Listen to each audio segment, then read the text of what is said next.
Please stay off the roads beginning this evening. So our road crews, whether they be from the DOT or partner agencies and authorities or your county or municipality, can get out unimpeded for plowing and or spreading.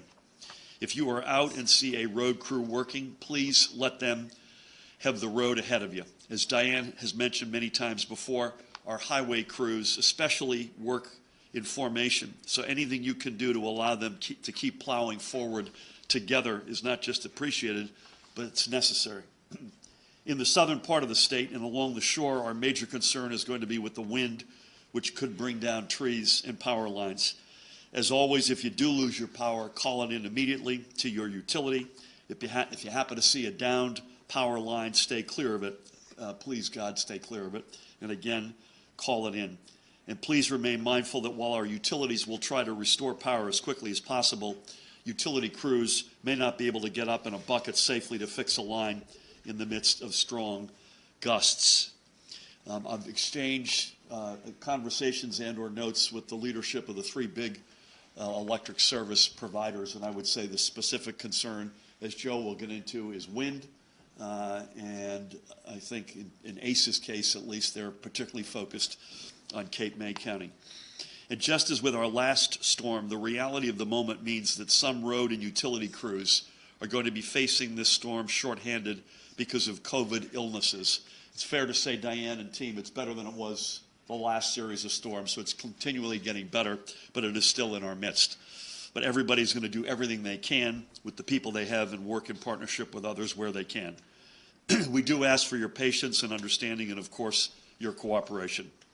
As always, the Office of Emergency Management will continue to post regular updates at ready.nj.gov and on their social media channels.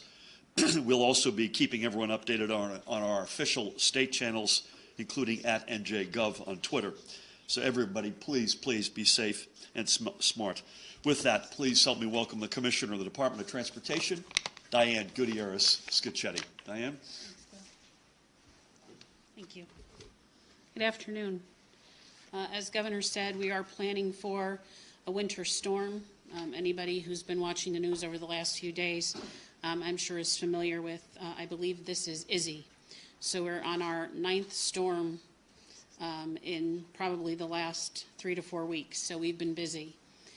The northwest part of the state is expected to see the most snow, perhaps even plowable snow, but certainly icy conditions. For the rest of the state, we expect the storm to start as a wintry mix, but it'll soon change over to rain beginning tonight. We expect icy conditions, and we expect it to be full rain by tomorrow morning. So for us, what that means is if you're, as the governor said, north and west of the Turnpike, you will have most likely see some snow and wintry mix. We ask you to drive with tremendous caution, but even if you are south and east of the Turnpike line, with all the water that is predicted to come down, we ask everybody to maintain posted speeds, to drive carefully, and keep appropriate distances. We expect the storm to clear by mid-morning, and temperatures should be much better than they are today. In preparation, brine was applied to our roadway where it was necessary based on the forecasts that we received. We've also prepared for high winds in terms of making sure our tree cutting equipment is available to us, but we've also checked our generators at our pump stations to make sure that we can help assist with any flooding that occurs on the coast. We have plenty of material. Salt and calcium chloride is available to us, and we've worked closely with the New Jersey Turnpike Authority, South Jersey Transportation Authority, and New Jersey Transit in preparation. We've also worked with our partners at Pennsylvania. They will have truck restrictions in Pennsylvania. New Jersey will not. But you will see posted signs in New Jersey helping truckers understand where they are able to travel in Pennsylvania. So we just want to be clear, those are not restrictions in New Jersey. They will be restrictions in Pennsylvania. We will have about 2,000 folks just between state agency employees out working with more than 2,000 pieces of equipment available to them.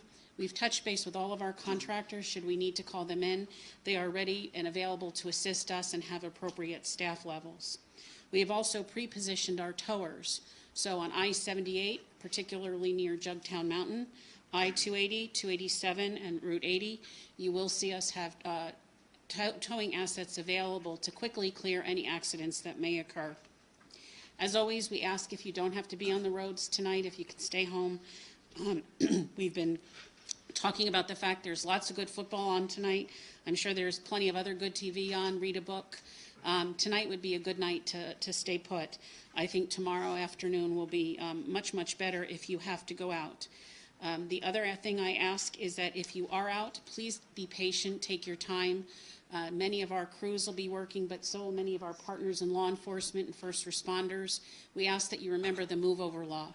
If you see first responders on the shoulder, you are required to move over one lane. And if you cannot safely move over, you are required to slow down, because everyone should go home every night. And it's not just a request, it is the law. So we ask that you abide by that.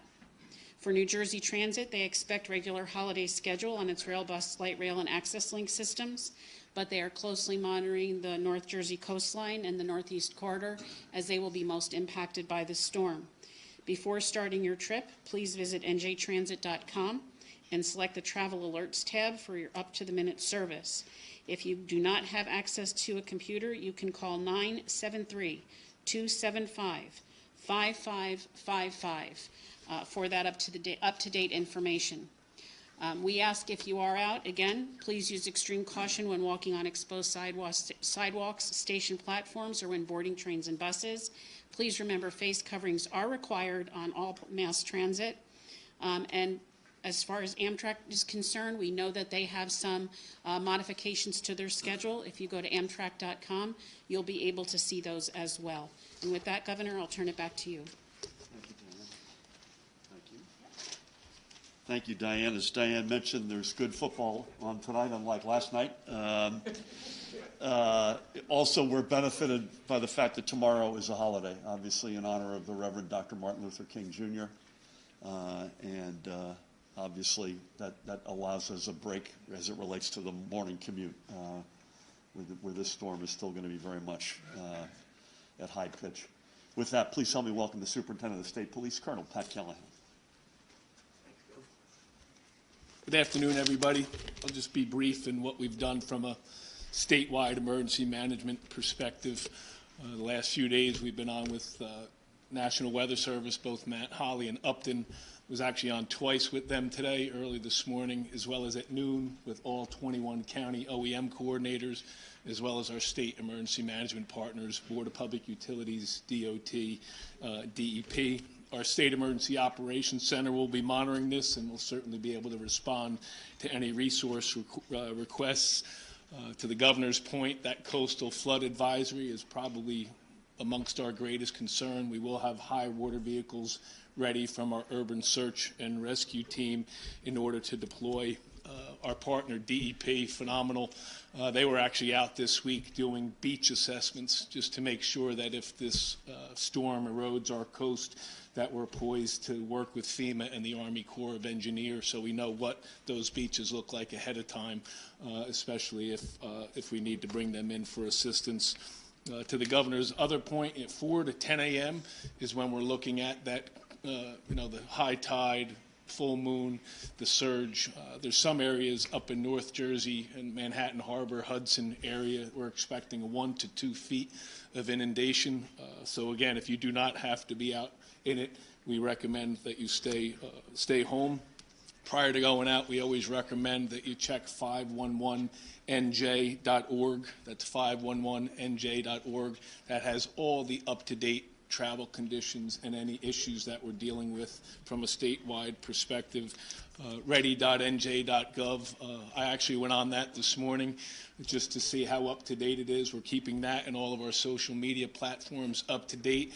And I say it every time I'm here, but having an emergency kit in your car, it's all there, what you would need, from charger, full tank of gas, blanket, food, water, flashlight, the things that you could certainly need should you happen to be stuck out there for a little bit. So we ask, again, if you don't have to be out, stay home, watch the Steelers and the Chiefs later on, and stay safe. Thanks, Gov. Thank you, Pat. I mentioned I was back and forth with the leadership of the three big public utilities, public electric utilities, Joe Fiordaliso and his team have been obviously on with them morning, noon, and night. With that, please help me welcome the President of the Board of Public Utilities, President Joe Fiordaliso. Joe? Thank you, Governor. Thank you, Governor. Is that my favorite mayor over there? Hello, Mayor.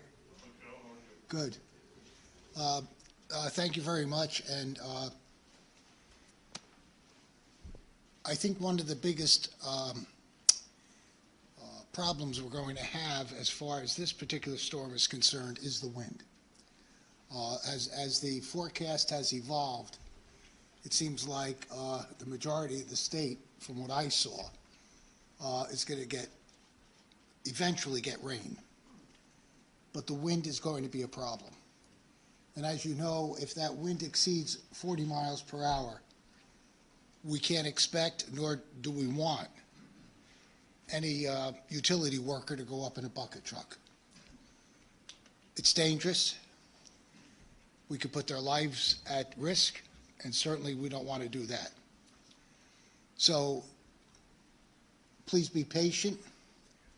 As the governor mentioned, if your power does go out, call your utility. Make sure they are aware of it.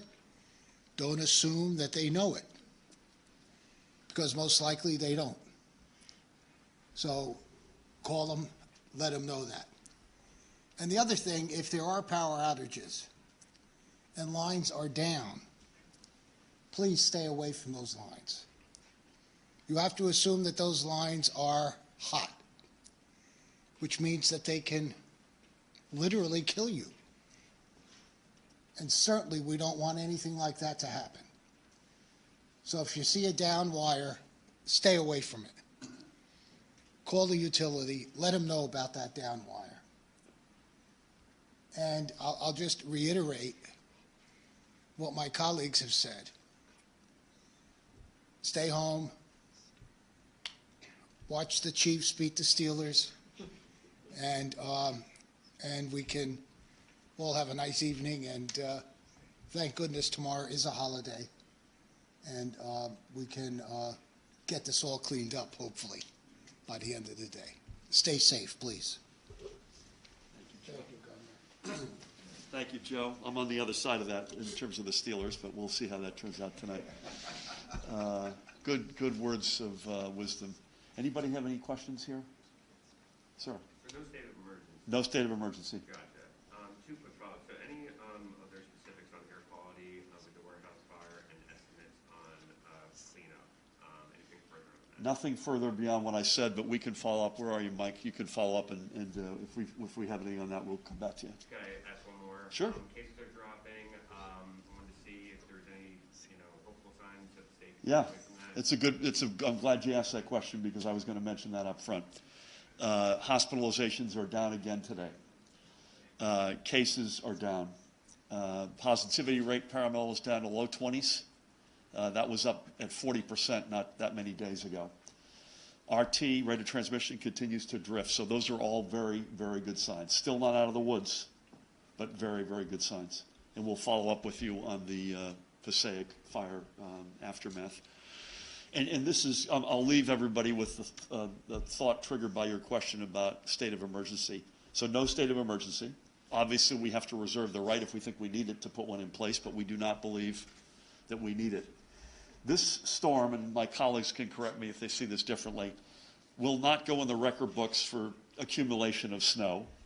God willing, it won't go in the record books for other reasons. But it is a pretty lethal mix of a lot of stuff, depending on where you are, that'll look like snow, freezing rain, sleet, heavy rains, potentially high tides, high winds up and down the state.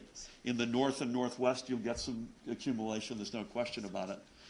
But that mix all coming together over a fairly intense, 6 o'clock tonight till 10 o'clock tomorrow morning is a pretty compact number of hours for all this thing to pass through. So that combination, risk of power outage, risk of coastal flooding, maybe even some inland flooding, the combination of all that is why we're here today. Not that any one piece of it looks like it's going to be one for the record books, but the combination adds up to a real messy sort of 14 to 16 hours. With that, stay safe, everybody. Ready.nj.gov is the best place to go. Thank you all.